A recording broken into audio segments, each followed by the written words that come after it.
हमारे समाज में हमारे इर्द गिर्द कई सारी ऐसी कहानियां मौजूद हैं जिनको सुनने के बाद में आपको ऐसा महसूस होगा कि क्या वाकई में ये कोई इंसान कर सकता है। कई सारी ऐसी कहानियां हैं जो कि रिश्तों को तार तार करने का भी काम करती हैं और ओटीटी के माध्यम से दर्शकों को आज की तारीख में कई तरह के शो और कई तरह की फिल्में पसंद आ रही हैं। इनमें कई सारी कहानियां ऐसी भी होती हैं जो कि सच्ची घटनाओं पर आधारित होती हैं और इनमें से ही एक ट्रू क्राइम डॉक्यूमेंट्रीज बन चुकी हैं। ये कुछ ऐसी डॉक्यूमेंट्रीज होती हैं जिनको कि बनाया इस उद्देश्य से जाता है कि आपको जागरूक किया जा सके, लेकिन कहीं ना कहीं आपके और मेरे बीच के उस शख्स की कहानी होती है जो कि वाकई में कैसे इतने नशे से हो गया ये सोचकर ही आपका दिमाग चकरा सकता है। दरअसल आप सभी ने सोशल मीडिया पर शेयर होने वाले पोस्ट में देखा ही होगा कि कैसे लोग अपने मन को शांत करने या फिर थ्रिल के लिए ट्रू क्राइम डॉक्यूमेंट्रीज देखते हैं।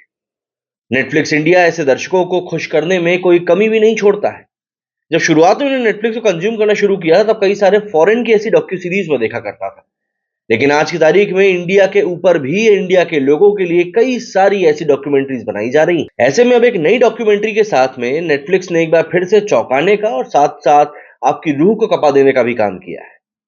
दरअसल नेटफ्लिक्स पर अब से कुछ दिनों पहले रिलीज हुई एक बढ़िया ट्रू क्राइम डॉक्यूमेंट्री सीरीज है जिसका कि नाम है करी and cyanide the Jolly Joseph case. India today originals के बैनर तले बनी इस डॉक्यूमेंट्री में केरल के थॉमस परिवार की कहानी को दिखाया गया है। इस परिवार की बहू जॉली जोसेफ ने 14 सालों में एक एक करके अपने परिवार के ही 6 लोगों की साइनाइड देकर हत्या कर दी। इसमें उसके सास ससुर से लेकर एक 2 साल की छोटी बच्ची तक शामिल थी। ऐसे में सवाल उठता है कि आखिर क्यों जॉली जोसेफ ने अपने ससुराल वालों को इस तरीके से मारा। क्या वो किसी बात को लेकर मजबूर थी? क्या वो दिमागी रूप से परेशान थी या फिर जो उसने किया उसमें उसके साथ कोई और भी शामिल था? और आखिर जॉली जोसेफ असल में थी कौन? ऐसी ही कुछ बातों के जवाब आपको डॉक्यूमेंट्री देखने के बाद मिलेंगे। Curry and cyanide the Jolly Joseph case का डायरेक्शन केरल के award winning director Christo Tomy ने किया है। फिल्म में आपको शुरुआत से लेकर आखिर तक बांधे रखने की पूरी ताकत है।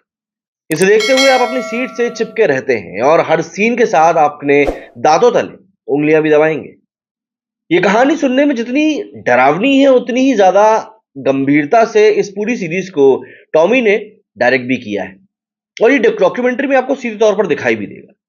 जॉली जोसेफ आपको अपने हर कदम के साथ इस डॉक्यूमेंट्री में हैरान छोड़ती है। आप उसकी कहानी को देखते हुए सोचते हैं कि कोई आखिर ऐसा सोच भी कैसे सकता है, करना तो बहुत दूर की बात है। एक सीन की मैं आपको बात बताता हूं। एक सीन में जॉली की ननद रंजी कहती है कि उनके घर में जॉली का होना भेड़ के रूप में भेड़िए के होने जैसा था।